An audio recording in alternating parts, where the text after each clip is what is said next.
on doit, avant de lire la parole de l'auteur, savoir qui est cet auteur-là, qui est cette personne.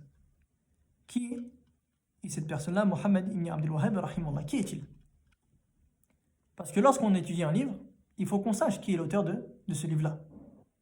Ce qui est logique. Donc, qui est Mohammed ibn Abdul Wahhab? Il est Mohammed ibn Abdul Wahhab ibn Sulayman al-Tamimi. Comme vous avez entendu, mes frères et mes sœurs, il vient de la tribu al-Tamim, la tribu de al-Tamim. Il faut savoir, mes frères et mes sœurs, que la tribu de Tamimi, c'est une tribu dont le prophète sallallahu alayhi wa sallam a informé qu'elle sera la plus dure contre le Messie ad-Dajjal, contre le faux Messie. Donc c'est une preuve que cette tribu-là, qui est toujours présente en Arabie Saoudite à l'heure où je vous parle, la tribu de Tamim, c'est une tribu qui est présente en Arabie Saoudite et qui sera présente jusqu'au faux Messie. Comme il dit le prophète sallallahu alayhi wa sallam dans un hadith, qu'elle sera présente et elle sera la plus dure contre le Messie ad-Dajjal. Donc c'est une preuve que cette tribu-là, elle sera présente jusqu'à sa sortie. Et nous, on peut affirmer cela, mes frères et mes sœurs, que par une preuve du Coran ou de la Sunna. Qu'une tribu ou qu'une telle personne, elle sera présente jusqu'à tel moment. Juste par une preuve seulement du Coran ou de la Sunna. Donc il fait partie, rahimallah, de cette tribu-là, la tribu de Tamim. Il est né en 1115 de l'Égypte, à Riyad, et il est décédé à Ad-Dir'iyya. C'est une ville qui est à côté de Riyad en 1206, donc il a vécu 91 ans. Il est né en 1115 à Riyad et il est décédé à Ad-Dir'iyya, c'est une ville qui est à côté de Riyad en 1206. Il a vécu 91 ans. Quelle est son éducation, mon frère, ma soeur? Le Cheikh rahimallah, il grandit dans une famille de savants. Son père était l'un des érudits du pays. Son grand-père, le Cheikh Sulayman, était un savant éminent et un imam en jurisprudence en fiqh, ainsi que le mufti du pays à son époque.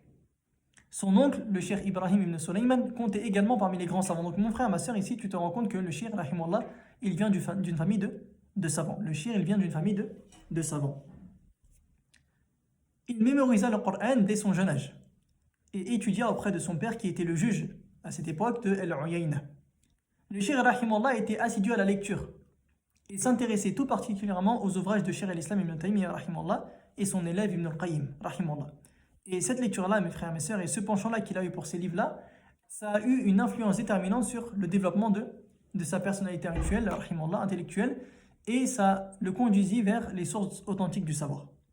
C'est pour ça que dès son jeune âge, rahimallah, il a adopté une croyance qui est correcte, qui s'enracina profondément dans son cœur, et une orientation qui est saine, dès son jeune âge.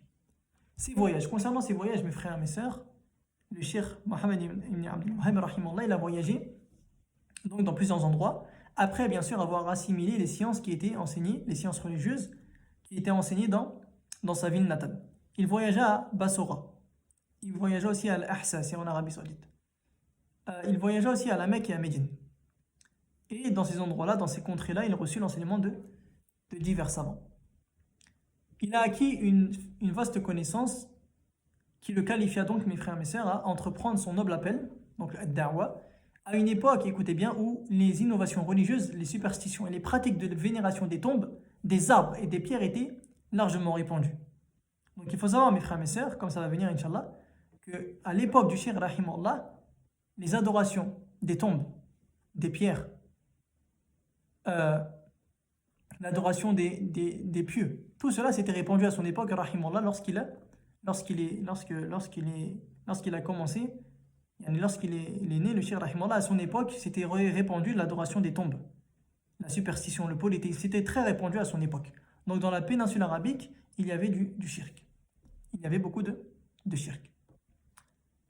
On va parler maintenant, mes frères et mes sœurs, de la situation donc des musulmans lors de l'apparition du shirk par un témoignage d'un savant de Nejd. Il faut savoir, mes frères et mes sœurs, que Mohammed ibn Abdul Wahhab, il est mort il y a à peu près plus de 200 ans. Donc c'est tout récent. Ça ne fait pas 1000 ans, 1500 ans. Donc il y a des témoignages qui ont été apportés par des savants de son époque.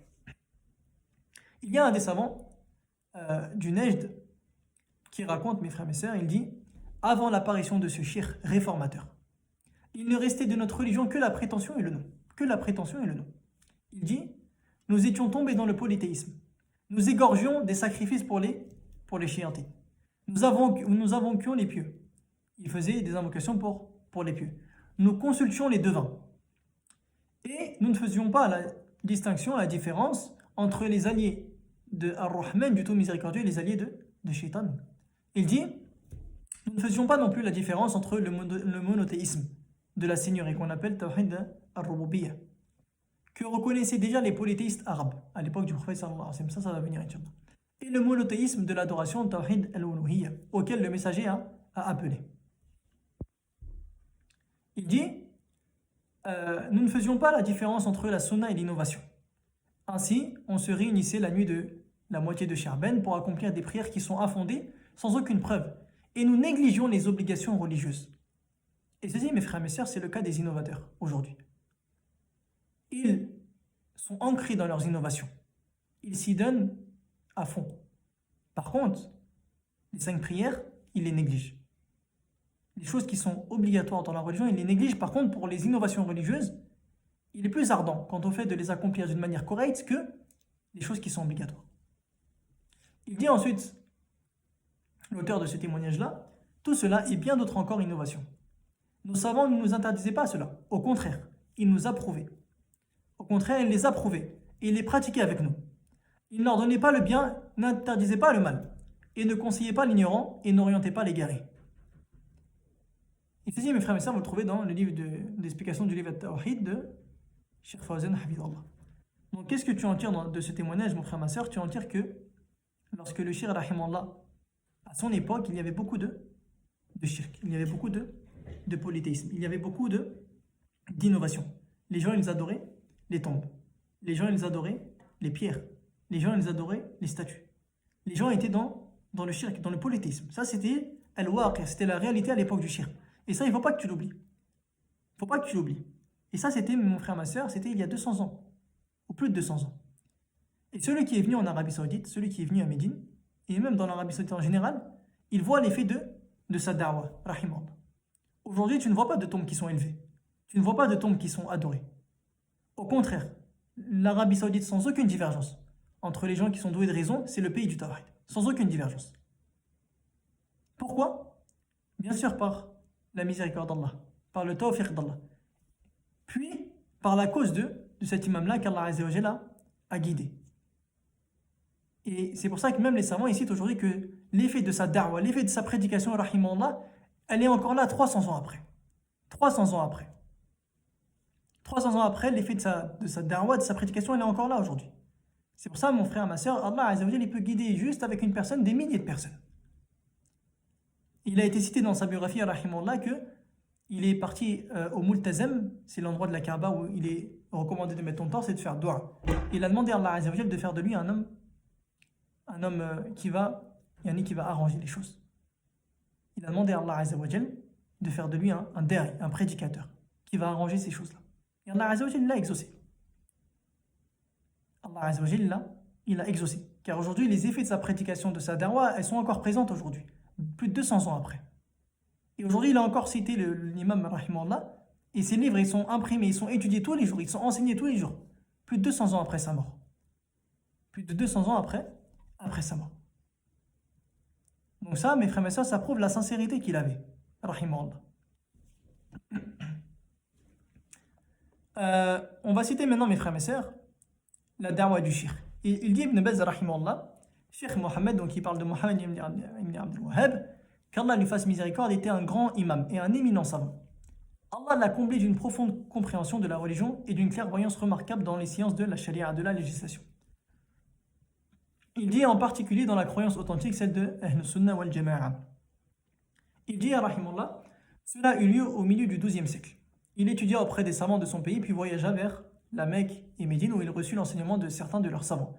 Puis il retourna dans sa ville d'Ira'iyya et constata que les gens s'adonnaient à l'attachement aux morts, aux tombes, aux arbres et aux pierres. Imaginez, mon frère, ma soeur. Imaginez, mes frères, mes sœurs, qu'il y a plus de 200 ans, il y avait des gens ici, dans la péninsule arabique, après la venue du prophète sallam, qui étaient retournés à l'adoration des tombes. Et ça, ce n'est pas une chose qui est impossible, car le prophète sallam lui-même, il nous a averti de cela dans un hadith. Donc, il y a plus de 200 ans, les gens ici, dans la péninsule arabique, ils adoraient les tombes. Ils égorgeaient pour les chiartines. Ils adoraient les pierres, les arbres. Ils étaient retournés à ce quoi étaient les mécréants à l'époque du prophète sallallahu alayhi wa sallam. Et regarde aujourd'hui la différence, subhanallah. Regarde aujourd'hui la différence. Aujourd'hui, il y a n'importe quelle personne qui a grandi dans ce pays-là, le tawhid, qui n'a pas dans son cœur un minimum de tawhid, peu importe les péchés qu'il fait. Peu importe. il a grandi sur le tawhid. Tu l'entends, tu comprends cela dans ses paroles. Quand il parle, il te parle que d'Allah, du qadar. Il n'y a pas de shirk. Et ça, tu vois l'effet même des jeunes ici, en Arabie Saoudite, même des professeurs. Peu importe les autres défauts qu'ils ont. Peu importe. Ils ont le tawhid dans lequel ils ont été grandi, ils ont été éduqués sur le tawhid. Et ça, tu le vois dans leurs paroles, dans leur comportement. Et ça, c'est l'effet de la prédication du shirk. Les enfants, dès leur plus bas âge, leur plus bas âge, on leur apprend le tawhid. On leur apprend qu'est-ce que le shirk.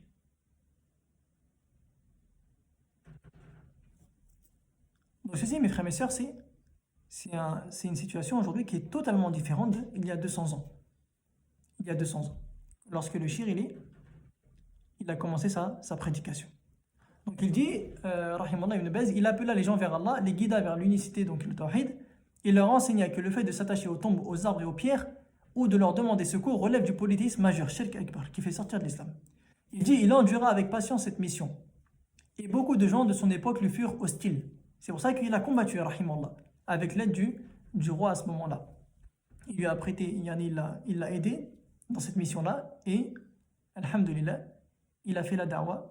Et la da'wah, elle s'est faite par l'appel et par le combat aussi. Il dit, mais Allah lui a accordé la victoire sur eux. Il fut suivi par une multitude de gens de science et de clairvoyance, parmi ses proches et d'autres encore. Son appel devint ainsi une immense ouverture, un grand renouveau pour les musulmans et une miséricorde d'Allah envers ses serviteurs dans la péninsule arabique. Son appel commença d'abord à Huraymila, c'est une ville ici en Arabie. Donc il manque encore la parole du shirk, mais c'était le plus important à citer, mes frères et mes sœurs, concernant donc la da'wah du shirk, comment elle a commencé. Comment elle a commencé.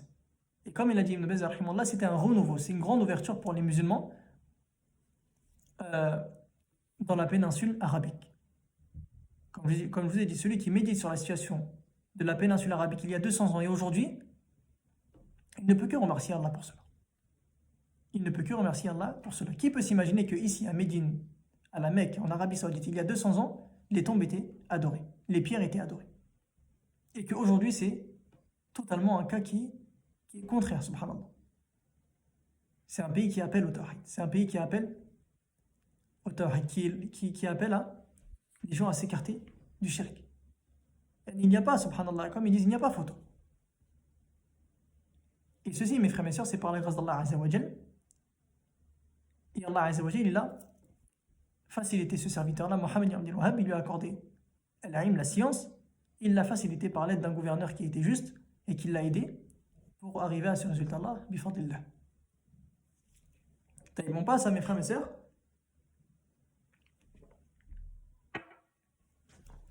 La dernière partie de sa biographie, les réponses aux ambiguïtés. Les réponses aux ambiguïtés.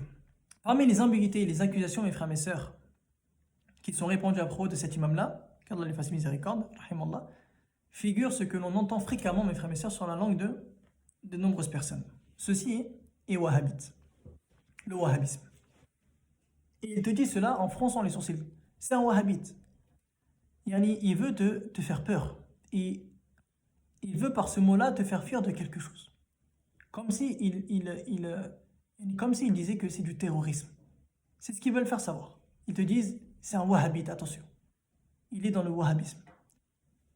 Comme si, mes frères et mes sœurs, l'imam Mohammed ibn Abdul Wahhab, comme s'il était venu avec quelque chose de nouveau. Voire avec une nouvelle religion à laquelle il faudrait s'affilier. Or, mes frères et mes sœurs, la vérité, c'est que Mohammed ibn Abdul Wahhab, rahimahullah, il est venu avec ce quoi est venu Mohammed sallallahu alayhi wa sallam. Il a établi le tawhid. Il a combattu le polythéisme. Il a ravivé la sunna. Il a fait disparaître l'innovation.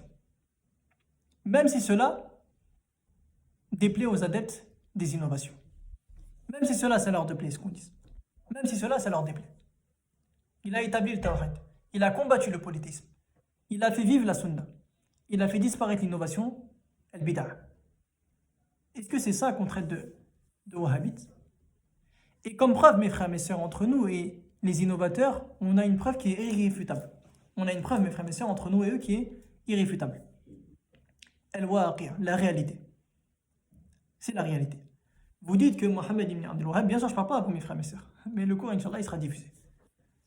Ils disent, mes frères et mes sœurs, que c'est un wahhabite, que nous sommes du mouvement wahhabisme. On leur dit, il n'y a pas de souci.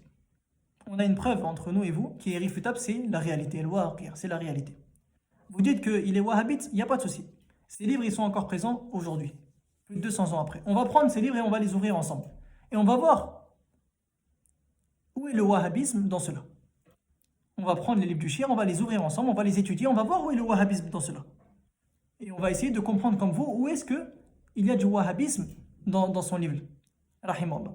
Et on va ouvrir tous ces livres. Kitab Tawhid, les 4 règles, les 3 fondements, les annulatifs de l'islam, les conditions de la prière, etc., etc., etc. On va tous les ouvrir si vous voulez. On va regarder il est où le wahhabisme dedans. Parce que nous ici, en Arabie Saoudite, on n'a jamais entendu ce mot-là, wahhabisme. On n'a jamais entendu un shir dire je suis wahhabite. On n'a jamais entendu une personne dans la rue dire je suis wahhabite. En réalité, mes frères et mes sœurs, c'est une parole qu'il lance pour faire fuir les gens. Il n'y a qu'un innovateur ou une personne qui est ignorante de ce mot-là qui peut dire cela. Car celui, mes frères et mes sœurs, qui a étudié juste un livre de Cheikh Mohammed ibn Abdul Wahhab, il sait que dedans il n'y a que 2 choses, dans la plupart des cas. Allah a dit, le prophète Mohammed sallallahu alayhi wa sallam a dit. Et c'est très peu qu'il vient avec des paroles de lui-même. Il y en a juste pour dire, ici il y a une preuve dans cela, c'est tout. Ou il y en a des choses qui sont similaires à cela. Mais la plupart des choses qui sont écrites dans ces livres, Allah a dit, le prophète Mohammed sallallahu alayhi wa sallam a dit. Est-ce que c'est ça le wahhabisme? Si Allah a dit, le prophète Mohammed sallallahu alayhi wa sallam a dit, c'est ça le wahhabisme? Donc, mes frères et mes sœurs, ces gens-là, ils savent très bien que ce mot-là, il ne veut rien dire. Mais ils veulent éloigner les gens de la sunna du prophète sallallahu alayhi wa sallam. Ils veulent éloigner les gens du droit chemin. Car sinon, on prend les livres et on les ouvre ensemble. C'est pour ça qu'il nous raconte le shir Abdelrazak Bada, hafidhallah, il nous dit qu'il y a un homme qui était connu pour détester le shir Mohammed ibn Abdul Wahhab, rahimahullah, et qui l'insultait. Et il y a un autre homme, qu'est-ce qu'il a fait? Il lui a donné un livre de Mohammed ibn Abdul Wahhab. Et il a enlevé la couverture. Il a enlevé la couverture avec le nom de l'auteur, Mohammed ibn Abdul Wahhab. Il a enlevé la couverture. Il lui a dit, prends ce livre-là et dis-moi ce que tu en penses demain. Prends ce livre-là et dis-moi ce que tu en penses. Le lendemain, cet homme-là, il est revenu, il a dit, qu'est-ce que tu veux que je dise sur ce livre-là? Qu'est-ce que tu veux que je dise? Il dit, Allah a dit, et le prophète Mohammed sallallahu alayhi wa sallam a dit. Qu'est-ce que tu veux que je dise? J'ai rien à dire sur ce livre-là. Allah a dit, le prophète Mohammed sallallahu alayhi wa sallam a dit. Qu'est-ce que je vais dire d'autre? Il a dit, la personne qui a fait cela, il lui a dit, ce livre-là, c'est le livre de Mohammed ibn Abdul Wahhab, rahimahullah. Cette personne-là, lorsqu'elle a su ceci, sa haine, elle s'est transformée en amour pour le shirk. Il est devenu un défendeur du shirk. Il a commencé à invoquer pour le shirk. Il l'a défendu contre les gens qui l'insultaient, qui le blasphémaient. Donc tout cela, pourquoi mes frères et mes sœurs? Tout cela par ignorance. Parce que les gens, ils entendent une chose, ils répètent Wahhabite, Wahhabite, Wahhabite. Ça veut dire quoi Wahhabite? Mais moi, je ne sais pas ce que ça veut dire. Qu'est-ce que ça veut dire? Dis-nous qu'est-ce que ça veut dire le wahhabisme. C'est quoi? C'est quoi ce mouvement-là? Il appelle à quoi? Dis-nous. Donc tout ceci, mes frères et mes sœurs, la cause, c'est l'ignorance. Les gens, ils ne savent pas, ils ne connaissent pas ce shir-là. Je peux prendre tous mes livres dans la bibliothèque qui concernent le shir.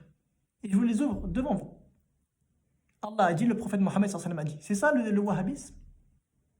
Comme je dis, mes frères et mes sœurs, ces gens-là, ces gens d'innovation, ils cherchent à éloigner les gens du droit chemin. Et il y a des gens qui sont ignorants, qui ne savent pas, qui les suivent et qui répètent ce genre de choses-là et qui n'ont aucune connaissance de ce shir-là. Ils ne savent même pas il est né quand, il est mort quand. Ils ne savent même pas son nom de famille, mais ils répètent comme ça Wahhabite, Wahhabite. C'est pour ça que celui qui veut savoir c'est qui cet homme-là, il ouvre ses livres, il ouvre ses écrits. Il ne vient pas avec mon shir a dit, non, lui c'est Allah a dit. Le prophète Mohammed sallallahu alayhi wa sallam a dit. Ce n'est pas des choses qui viennent avec sa propre pensée. Il vient avec des choses qui sont dans le Coran et dans la Sunna. Et l'effet de sa da'wa aujourd'hui, de sa prédication, elle suffit comme preuve. Comme on a dit, la preuve parmi les preuves les plus irréfutables, mes frères et mes sœurs, c'est le waqi', c'est la réalité. Et la réalité, elle est devant nous. Les effets de sa prédication plus de 200 ans après, et ces livres qui sont présents aujourd'hui. Toute personne qui les ouvre, en cherchant la vérité, il ne peut que être impacté par cela, bi'idhnillah. Voici, mes frères et mes sœurs, donc la vérité sur cet imam-là. Et Inch'Allah, je vous enverrai, Inch'Allah, car la récompense des personnes qui sont occupées de ça, un PDF, Inch'Allah, concernant cela, la vérité sur Mohammed ibn Abdul Wahhab, Inch'Allah, et concernant les points que j'ai cités.